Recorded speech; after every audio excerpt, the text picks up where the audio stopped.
പ്രേമിക്കാൻ തുടങ്ങിയിട്ട് ഇന്നൊക്കെ 2 വർഷം. ചെക്കൻ്റെ ലവ് ലാംഗ്വേജ് പിന്നെ ഗിഫ്റ്റ് ആയതുകൊണ്ട് ഒരു ഗിഫ്റ്റ് തന്നെ കൊടുക്കാമെന്ന് വിചാരിച്ചു. അപ്പോൾ നമ്മൾ ഇന്നത്തെ വർക്ക് എന്ന് പറഞ്ഞാൽ ഒരു ലവ് ആനിവേഴ്സറി ഗിഫ്റ്റ് ആട്ടോ. കുറേ ഗിഫ്റ്റൊക്കെ നമ്മൾ ചർച്ച ചെയ്തെങ്കിലും നമ്മളെ അവസാനത്തെ ലിസ്റ്റിൽ വന്നത് ഈ കുറച്ച് ഐറ്റംസ് ആട്ടോ. അതായത് ബ്രീത്തിൻ തടി. ഇത് നല്ല രസം കേട്ടോ. ഇത് പ്രസ് ചെയ്താൽ ബ്രീത്ത് ചെയ്യും, പിന്നെ മ്യൂസിക് ഇട്ട് കണ്ട് ബ്രീത്ത് ചെയ്യും, പിന്നെ അത് സ്ലീപ്പിംഗ് മോഡിലാവും ഒക്കെ ചെയ്യാം. നല്ല നല്ല ക്യൂട്ടായിരുന്നു കേട്ടോ. ഇത് സാധാരണ എനിക്ക് ഈ ടെഡിയോടൊന്നും വലിയ ഇഷ്ടമൊന്നുമില്ല, പക്ഷേ ഈ ടെഡി കണ്ടപ്പോൾ എന്താ അറിയില്ല ഭയങ്കര ഇഷ്ടമായേ. പിന്നെ നമുക്ക് എല്ലാറ്റിലും പോലെ ബെല്ലാവിറ്റ പെർഫ്യൂം ഉണ്ട്, പിന്നെ കുറച്ച് ചോക്ലേറ്റ്സ്, പിന്നെ അലങ്കാരത്തിൽ കുറച്ച് ഫ്ലവേഴ്സ് എല്ലാം വെച്ച് നമ്മൾ സെറ്റാക്കിയേ.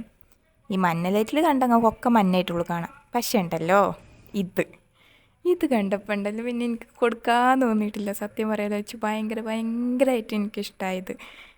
ഞാൻ 2-3 വട്ടം ചോദിച്ചു കൊടുക്കണ്ടേ എന്ന്. പിന്നെ നമ്മളെ കസ്റ്റമറല്ലേ, കൊടുക്കാക്കാൻ പറ്റില്ലല്ലോ, അങ്ങനെ കൊടുക്കാമെന്ന് വിചാരിച്ചു. എന്നും ഈ സ്നേഹം നിലനിൽക്കട്ടെ, എന്നിട്ട് ആ സ്നേഹത്തിൽ നമുക്കെന്നും ഇതുപോലെ ഗിഫ്റ്റ് കൊടുക്കാൻ പറ്റട്ടെ, ആ ഗിഫ്റ്റ് എനിക്ക് തന്നെ ഉണ്ടാക്കാൻ പറ്റട്ടെ. നീ പ്രാർത്ഥിച്ചുകൊണ്ട് ഞാൻ നിർത്തുന്നു. അപ്പോൾ ഓക്കെ, ബായ്.